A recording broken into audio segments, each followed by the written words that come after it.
Having worked in banking most of my career, it was worth it to come to Toronto just to hear the word pleasant and banking in the same sentence. If we have time at the end, I'll take some questions. Please text them to Ellie Langer at 718-702-5958. I was asked to come here today to speak about a topic that I've never addressed in any of my lectures. However, preparing for this speech took a very long time. I've been preparing for it for my whole life. It's a topic that's near and dear to my heart. And I'm here because, while I'm not a member of the Toronto Jewish community, there is no such a thing as the Toronto Jewish community. There's only one Jewish community, and that's Am Yisrael. And as a member of Am Yisrael, I can speak to you no differently than I speak to my next door neighbor. The topic is empowering a community.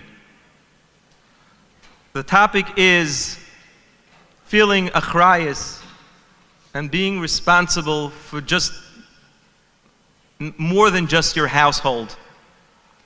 Looking at Achenu B'nai Yisrael, especially the ones that you can help in your immediate right and left, and feeling the same achrayus towards them as you do towards yourself. As I just told a group of young boys from Olami, there's two tracks in life. There's Teva and there's Lamayla Min HaTeva. In the world of Teva, we exist inside of space-time, and the world operates through cause and effect. And you add 1 + 1, you get 2. There's another track in life, Lamayla Min HaTeva, where 1 + 1 = infinity, and success does not resemble the inputs. Somehow, miraculous things happen. That's been my life, Baruch Hashem.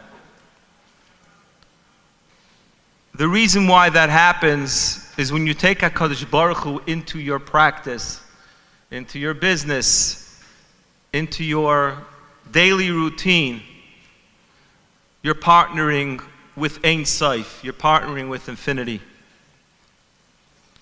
So I'm going to address this topic from two angles, hashkafically and economically.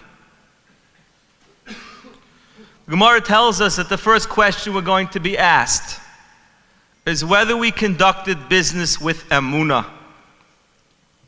The Shev Shmaitza says that most people misinterpret this Gemara. They think it means honesty. That's not what the word emunah means. That the Choshen Mishpat dictates your business goes without saying. That's basic halacha. The Shev Shmaitza says emunah means that you conduct your business in a way that you understand that HaKadosh Baruch Hu runs the world. That every morning when you enter your business, you say the first Ani Mamim Shabaris Baruch Shemayu Bari Manig L'chol Habruim V'hu Levadei Asa V'Isa V'Yasa L'chol HaMaisim. That all I'm doing is going through the motions, and every outcome is dictated by HaKadosh Baruch Hu. That every single one of us, our destiny does not rely or does not lie in our skills, in our efforts, in our ingenuity. It all comes from HaKadosh Baruch Hu. Why is that the first question? The answer is that business is where we spend the majority of our day. Business is where the nisayon of Keichi V'Otzim Yadi comes to play. What a great idea I had. What a great sales pitch I made. Money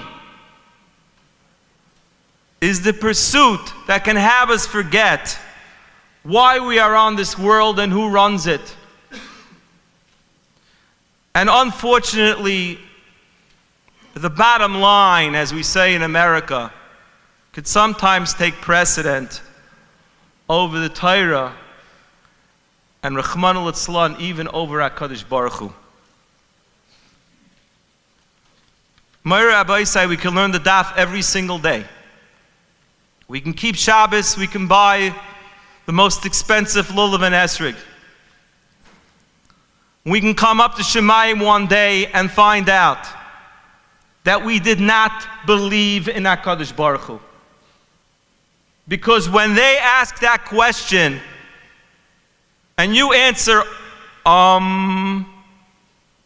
nothing else matters, there is no second question.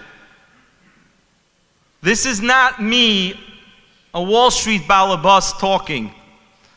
This is the Chazon Ish in his Sefer Amunah and B'tachin, and I'm going to read you his words translated into English. The real test that will determine if a person believes in HaKadosh Baruch Hu or not, or is just chirping, B'tachin, B'tachin, Amunah, Amunah, is when he meets a situation which requires him to place his trust in Hashem. Let's meet Ruvain, says the Chazon Ish, a moral person who always speaks about HaKadosh Baruch Hu, condemning the excesses of life, expressing his abhorrence for the constant pursuit of materialism. He is very successful. His business is full of customers, and the money keeps flowing. He loves Hashem, and faith he embraces, because even this concept shines down upon him. Suddenly you are surprised to find Ruvain conferring with his advisors, read lawyers, how to stop a potential rival who plans to open a competing business. He's very upset by this threat. But at the beginning, he keeps this to himself, because after all, he has an image to uphold. He's a Baal B'tachin. But as time goes on, he loses his shame, loses his Yiddishkeit, and openly battles his rivals' plans, even resorting to crooked paths and deplorable public actions. Whether you live in Canada or your less impressive neighbor, the United States, the reality is that business is business. It's what we hear all day. And the bottom line is the Torah. It's all about the bottom line, isn't it? We don't help competition. We battle them. We don't overpay workers. We do our utmost to load them up with as much work as possible and get away with as little pay as possible. We're not mevater. Someone infringes on our business, we retaliate.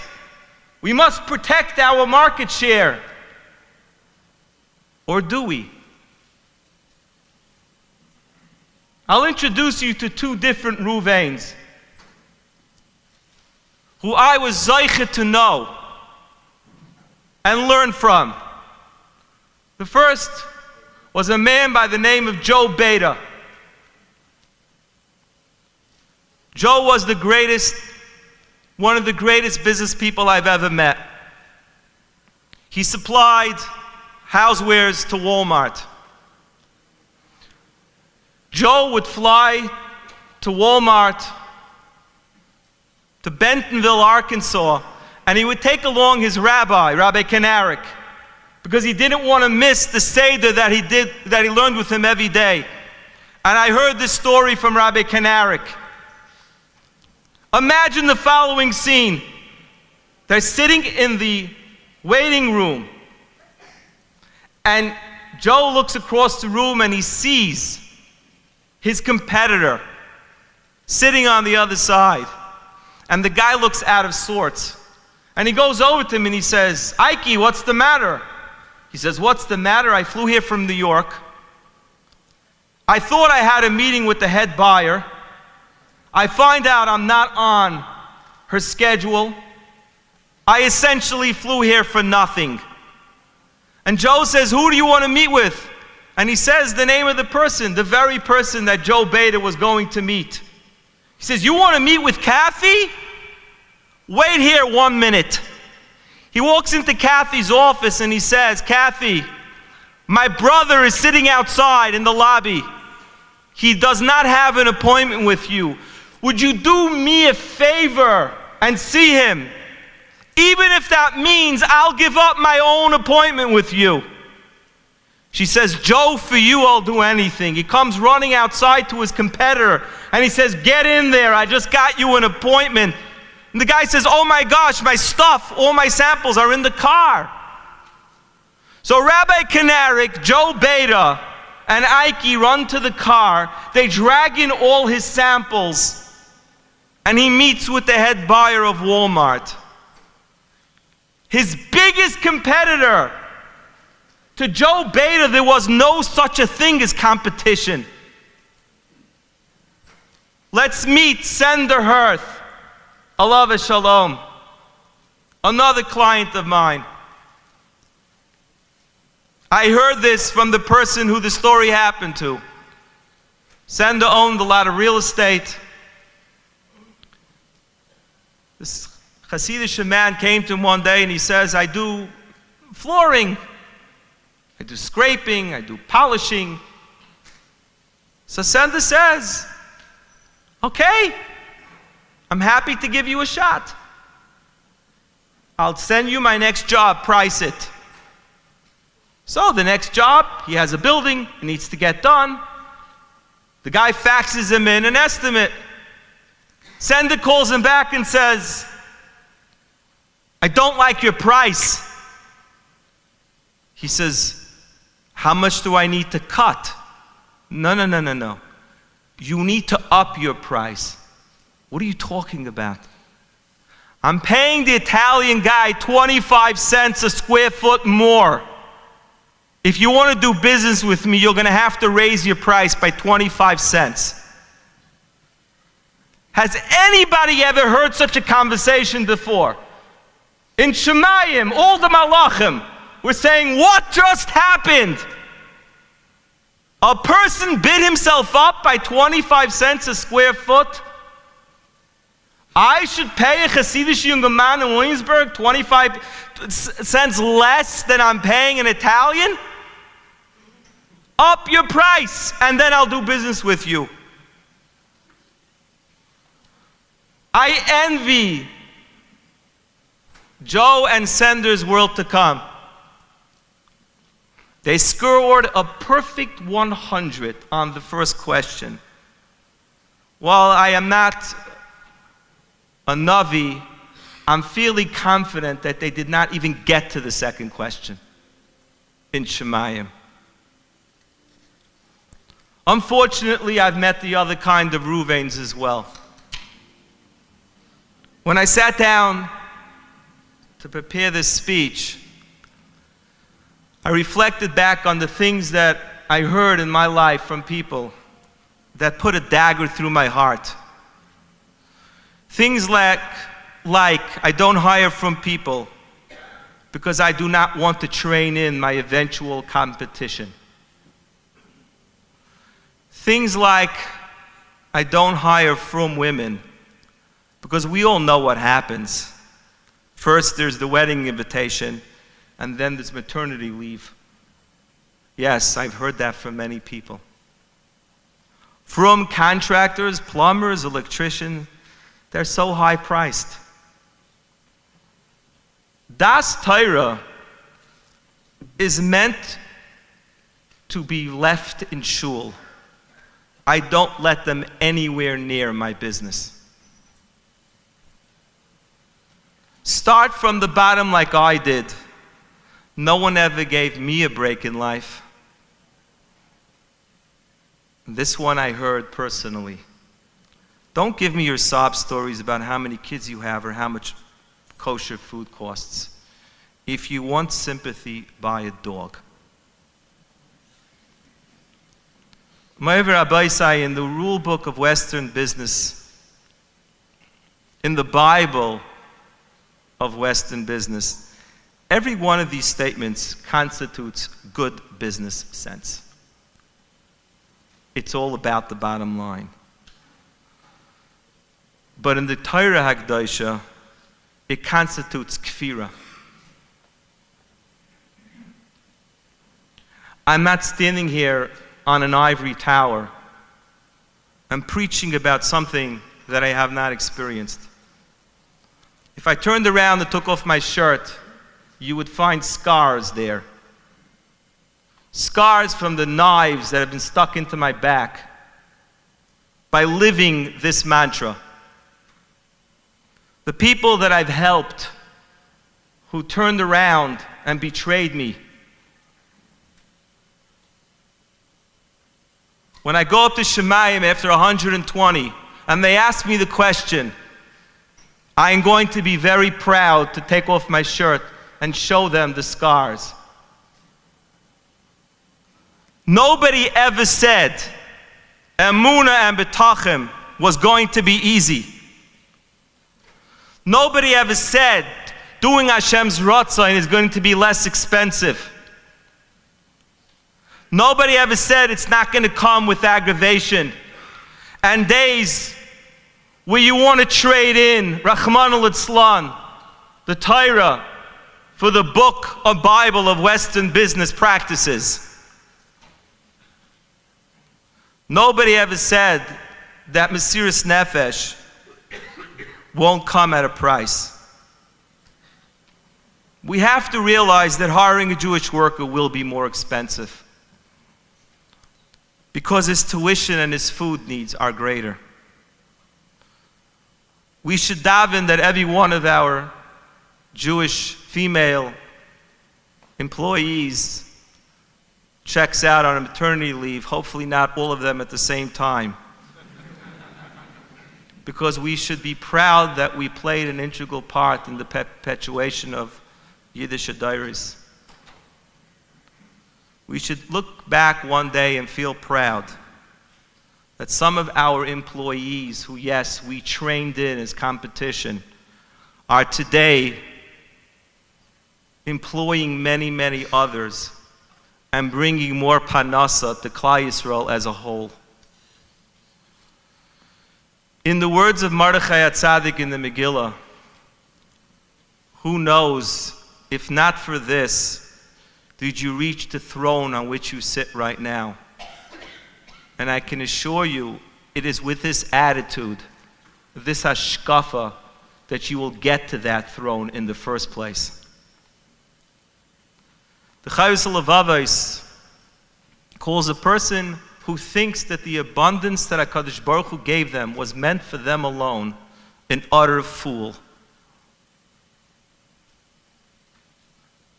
In one of my Kosher Money episodes, I received a comment which somebody sent me last week, literally the day I was sitting down to prepare this speech. It comes from a black man in Atlanta. And I'm going to read you his words. Listen up to what this rabbi has to say. I am not Jewish. I am African American. But I know full well the secret of their success. It's because they look after each other. A Jew can enter literally any industry, and a brother will be there to hold his hand and teach him the ropes.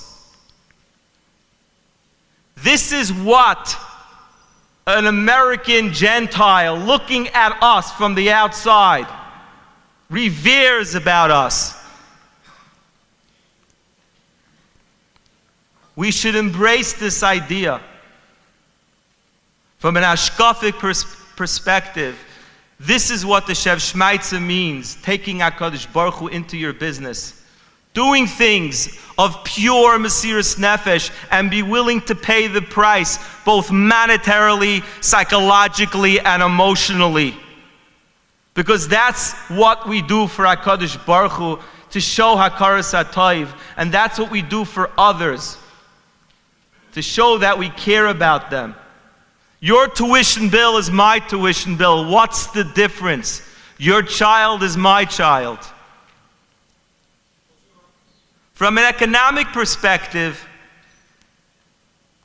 the Jewish community in Toronto is a mini-verse. It's an ecosystem unto itself.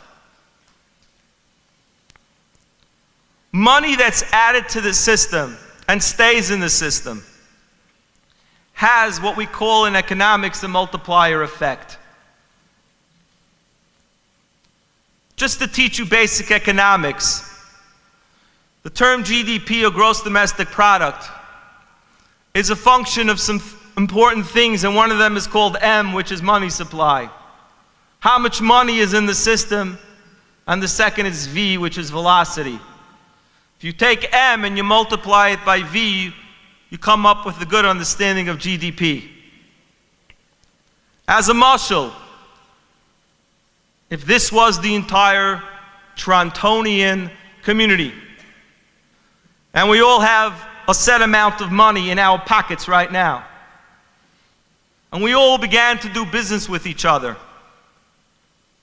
the more business we do in this room, the higher the GDP would be. If some of you leave this room and do business with the outside world and bring more money into the system, well, then the system's going to function even better.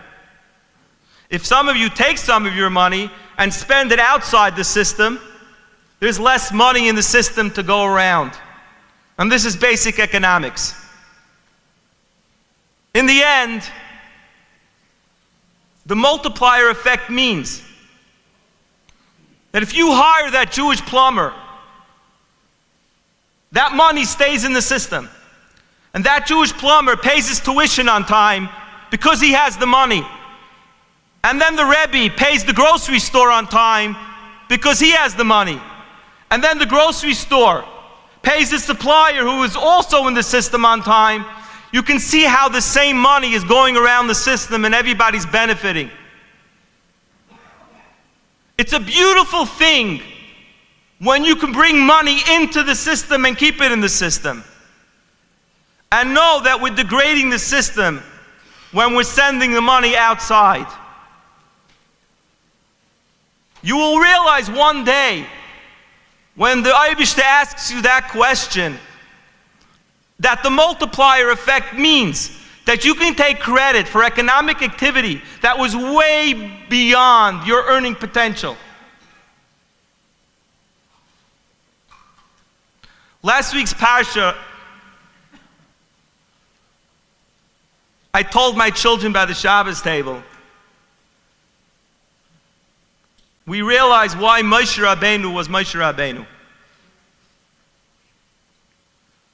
It starts with leaving the palace to go see what's going on with his brothers.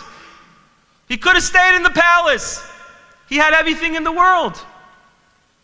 As we say in Yiddish, was epis. He went to see the toil. Who wants to see this stuff? I live in the ivory tower. Everything's good for me. That's the first thing he did. The second thing he did is he noticed a Mitzri hurting a Jew. And the third thing he did is he intervened. And then what's the next thing he does? He intervenes again. 2 Jews, Dasan Aviram. And what's the next thing he does? He gets kicked out of Mitzrayim because of that, and he finds himself by a well. And what does he do then? He intervenes again. Because he's Moshe Rabbeinu. But he wasn't Moshe Rabbeinu. He became Moshe Rabbeinu. By leaving his palace, noticing and intervening. And what is Dasan Aviram's message? It's none of your business. What are you butting in? Stay out of this. He gets kicked out of Mitzrayim because of that. He gets kicked out of the palace. He finds himself somewhere else. Never did the thought occur to Moshe Rabbeinu, I learned my lesson. I don't go around butting into other people's business. I have a scar on my back. It's over for me. I'm going to mind my own business. Never. Moshe Rabbeinu doesn't do that, and he becomes the leader of Klal Yisrael. Every community needs leaders, and every person in that community has the capacity to be a leader. A leader is somebody, if they're all the way up here, they know. I was just talking to a younger man before who told me he davens in a shul. Nobody understands him. Nobody understands what it means that he can't make ends meet. They're all living in ivory towers. They don't understand the concept of a sleepless night over a mortgage payment or a tuition bill. Rahman al-Islam, can a Yid ever be so removed from the tzara of another person? It's not possible. It's the most un-Yiddish thing we can be. Whether we're making millions or billions, it makes no difference. Emunah means we feel for another Yid. We all have Moshe Rabbeinu in us. Every community has to feel achrayus. Every person has to feel achrayus for one another. Hire Yiddish people. Do business with Yiddish people. Mentor people. You're successful. Look around. So many young people are starting. Who's going to mentor them? Who is going to bring the next generation of leaders up the ranks, if not for the people with gray hair who have already done it? I'll end with the words of Mordechai HaTzadik again. Revach v'atzala yamid la Yehudim imakam acher. If I can have the chutzpah to say it. The makam acher here means somewhere else other than Toronto. If we don't build this universe, this microverse, then the job opportunities are not there. And there isn't enough money to go around. The community must shrink. People will leave. There are other places to go. And they will be giving up all the advantages of living here. All of the ties that they've built, but at the end of the day, supporting your family is what weighs on every Jewish male's mind from the minute he wakes up to the minute he goes to sleep. Take HaKadosh Baruch Hu into your life, into your business.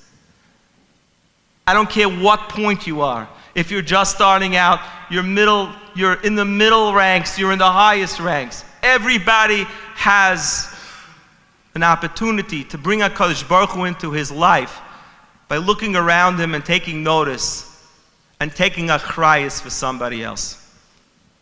Okay. Reb Naftali, this is God. Jump up. I'm over here. Over here, to your right. Reb Naftali, one question I think we can answer without you is you mentioned gray hair. Someone wrote in, what if I have no hair? But I think everyone's included. One question that people have is, what's one thing practically when they walk out of this room that they can take action, right? You mentioned being a mentor, helping someone else with a business, but what's something actionable that when they get home at 9:30 tonight, they can do something, whether it's them being in need or providing for someone in need? So, what I would do is, if I was sitting in this room and I was 25, 30, or 35,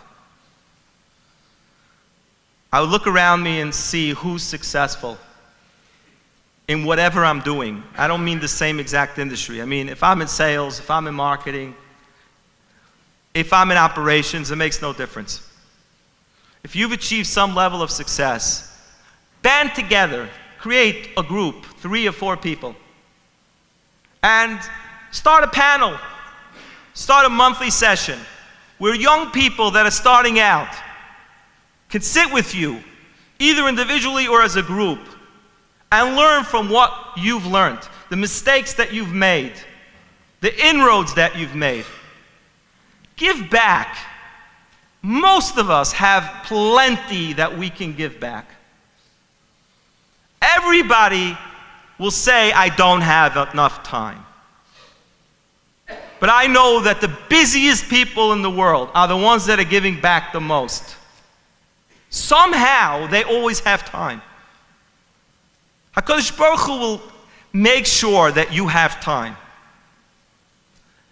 Look inside yourself. Look at what you've accomplished. Look at what you're good at. And try to find people. The second thing you could do is just give people support. There are people that are unemployed. There are people that are down in the dumps. There are people that are struggling. And each of us knows who they are. And sometimes you have absolutely nothing to say to them other than, I'm thinking of you. Take them out for a cup of coffee and give them chizuk. Tell them, I've been through that before. As I just told somebody a few minutes ago. We've all been through the hard knocks of life. And we've all, Baruch Hashem, found a way out. But when somebody's there, it doesn't seem like there's a way out. You must feel an urge, an achrayus, a drive to do something for somebody when you walk out of this room. You're all creative and inventive enough to find that person and figure out what it is. One more question. Someone writes in, I want to support other Yidden, and I would love to help another Yid succeed. How do I balance the din of Asagas Gvul if I know that a second business doing exactly what I do won't allow me to survive? What should I do when I hear of another Yid starting a competing business? I didn't understand what you said. The competing business is what he wants to start? His friend is starting a competing business. Right. And he wants to balance this idea of helping another Yid, but he knows it would crush, or he believes it would crush his business. Someone opens a business in the same industry. Somebody's opening a business like his? Correct. And he wants to help the guy? He wants to, in his heart, be okay with it, or even go as far as helping him. Right. But helping him succeed in his mind, short-term, long-term, it'll crush his own business. Okay. So, I'm not a makubal, I'm not a rebbe, I'm just a regular guy. But I'm going to tell you what I would do. So one of the scars on my back was when I was in the printing business. I had a very big client. It was a big hospital. And I had a weekly periodical that I printed for them, which constituted probably about 40% of my parnasa at that time. A frum man approached me and said, I'm in the printing business. I know that you work with such and such hospital. Would you be able to get me a meeting with them? And I said, absolutely, with pleasure.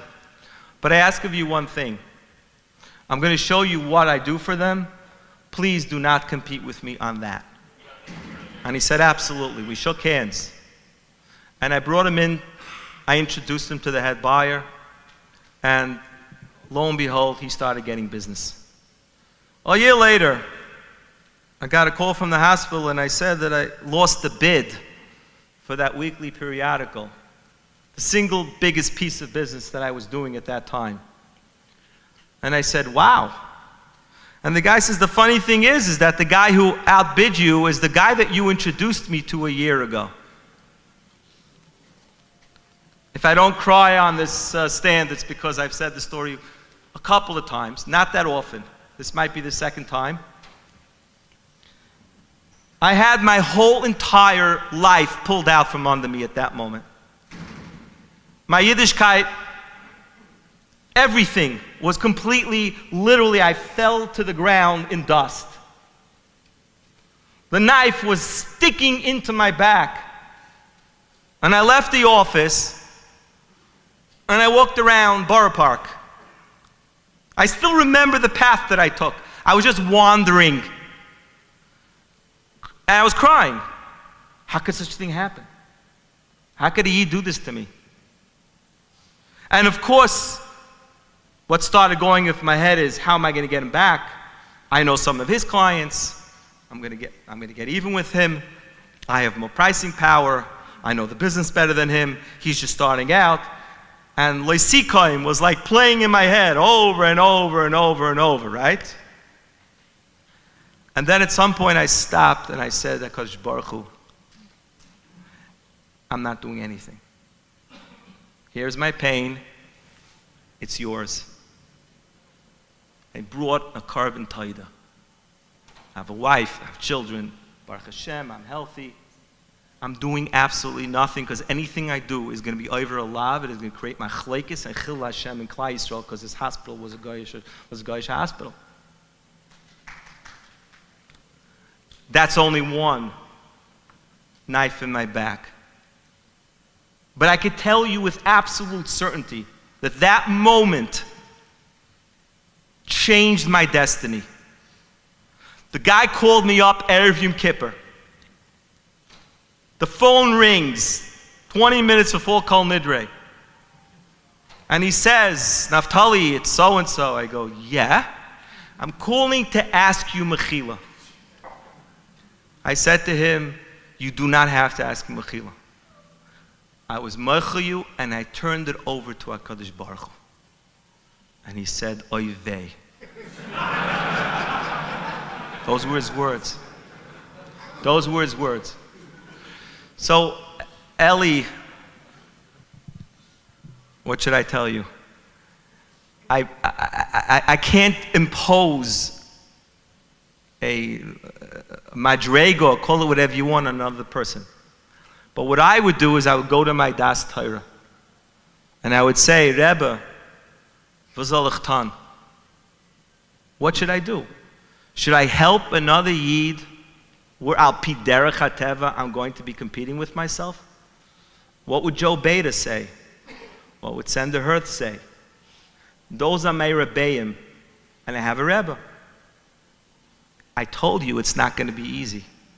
I told you you're going to have to do something that's completely counterintuitive sometimes. The bottom line is going to be staring at you, and it's not going to make sense. But the question is, do you want to live al pi derech hateva or shaloi al pi derech hateva? The choice is up to you. I can't make that decision. I hope this was helpful. Thank you.